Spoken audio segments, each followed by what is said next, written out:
एकादशी के दिन कमाई अच्छी नहीं हो रही हो, फार्म नहीं चल रहा हो, तो निवेदन करूंगा जो अभी आने वाली है कार्तिक के महीने में देव उठनी एकादशी, इस दिन एक सिक्का, जब रात्रि को आप तुलसी जी की पूजन करें, ठाकुर जी की पूजन करें, एक सिक्का उसको नीचे रखकर उसको भगवान को विराजमान कर तुलसी माता या शालिग्राम जी को विराजमान कर फिर पूजन करें।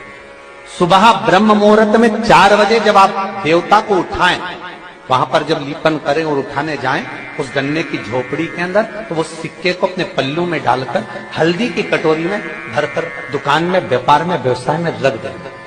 अगली एकादशी तक बताना जरूर कि कितना। घर की बहू हो, बेटी हो, बुजुर्ग से बुजुर्ग माता हो, अगर वो तुलसी के क्यारे में जल चढ़ाती है, सुबह उठकर 1 लोटा जल तुलसी के क्यारे में समर्पित करती है, तो ये निश्चित है उसको ब्यूटी पार्लर जाने की जरूरत नहीं पड़ेगी, अंतिम समय तक वो सुंदर बनी रहेगी। हर हर महादेव, श्री शिवाय नमस्तुभ्यम। जितने भी भाई बहन मुझसे जुड़े हुए हैं, मेरी फैमिली, मेरे परिवार की तरह आप सब हैं, आप सभी को तुलसी विवाह की और एकादशी, देव उठनी एकादशी की ढेर सारी शुभकामनाएं। आपके घर में माँ लक्ष्मी सदैव विराजमान रहे, आपकी जो भी मनोकामना हो, आपकी मनोकामना पूरी हो। आप सभी मेरे भाई बहन की तरह हैं, इसलिए यदि आप भी देव उठनी एकादशी के दिन तुलसी विवाह करते हैं तो यह जानकारी आपके लिए बहुत ही विशेष है।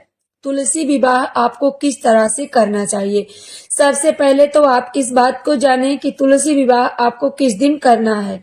तुलसी विवाह आप 1 नवंबर को भी कर सकते हैं, उसके बाद 3 नवंबर को भी कर सकते हैं। उदया तिथि के अनुसार जो तुलसी विवाह होता है द्वादशी के दिन किया जाता है, तो द्वादशी आपकी पड़ रही है 3 नवंबर को भी द्वादशी पड़ रही है, सोमवार पड़ रहा है, लेकिन 2 नवंबर को आपको तुलसी विवाह नहीं करना है क्योंकि इस दिन रविवार पड़ रहा है। बहुत से लोग करेंगे, लेकिन पूजनीय पंडित जी के द्वारा हम लोग उपाय भी करते हैं और उनकी कथा भी सुनते हैं, तो पूजनीय पंडित जी कहते हैं कि तुलसी का स्पर्श रविवार के दिन नहीं करना चाहिए, तो इसलिए हम लोग तुलसी विवाह रविवार के दिन नहीं करेंगे, या तो शनिवार के दिन करेंगे या तो सोमवार के दिन करेंगे। तो दर्शकों, सबसे पहले आप जान लीजिएगा, शाम के समय सारा परिवार इकट्ठा हो, जिस तरह से हम लोग विवाह करते हैं, किसी का विवाह समारोह में इकट्ठा होते हैं, उस तरह से इकट्ठे होके जहाँ पे तुलसी विवाह करना हो, घर के बीचों बीच आंगन में थोड़ा सा आप लीपन करिएगा।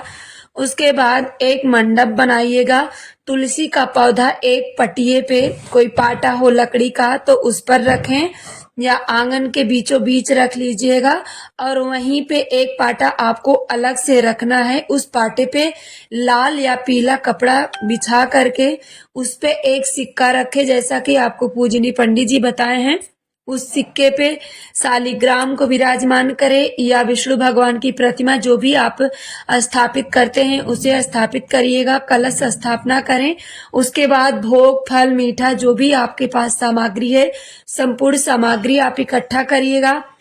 मंडप में गन्ना लगता है, गन्ने का मंडप बनाइएगा। गन्ने का जो मंडप है वो तुलसी जी के ऊपर बनेगा। तुलसी जी को साड़ी या चुनरी आप जरूर उड़ाइएगा, जो भी आपके पास हो। सुहाग की सामग्री, आप समस्त सुहाग की सामग्री समर्पित करें।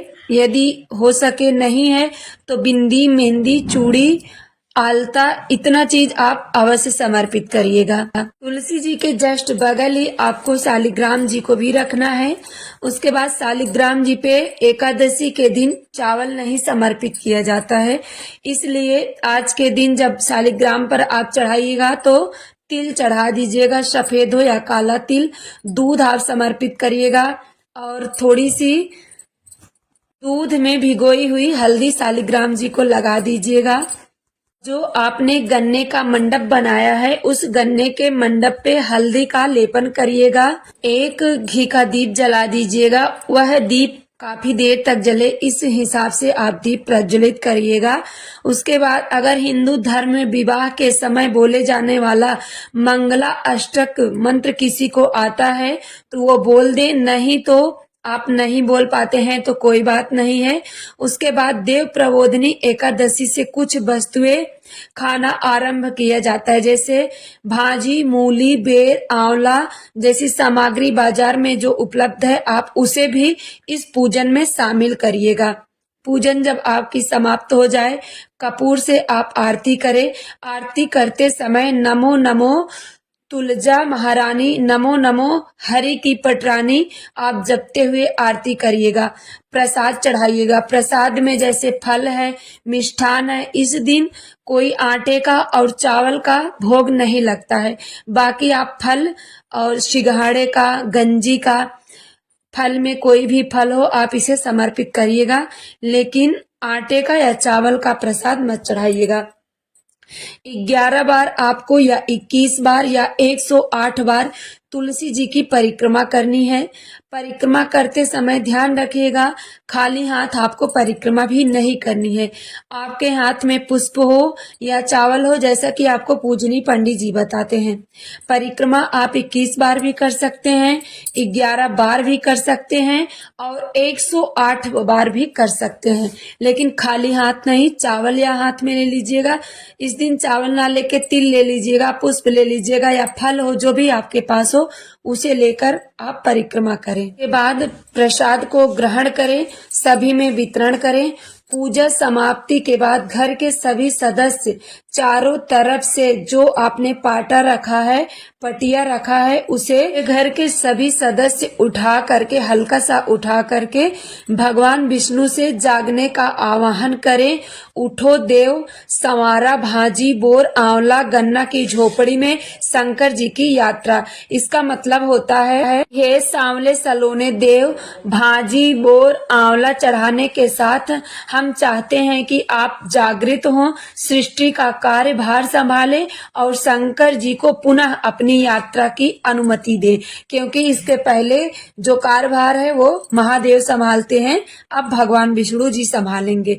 इस मंत्र का आप उच्चारण करिएगा। इस मंत्र का उच्चारण करते हुए भी आप देव को जगा सकते। यह मंत्र स्क्रीन पे दिख रहा है, इस मंत्र को आप बोलते हुए देव को जगाइएगा और प्रार्थना करिएगा। उसके बाद जो आपको उपाय बताया गया है सिक्के का, जब रात्रि के समय 4 बजे आप देवता को उठाने जाते हैं, तो जो आपने जिस पे शालिग्राम विराजमान किए हैं सिक्के पे, उस सिक्के को आप अपने आंचल में रखिएगा और प्रार्थना करिएगा। फिर उस सिक्के को एक हल्दी में, थोड़ी सी हल्दी लीजिएगा, उसमें रख करके लाल या पीले कपड़े में बांध लीजिएगा और उसे अपनी तिजोरी में रख दीजिएगा।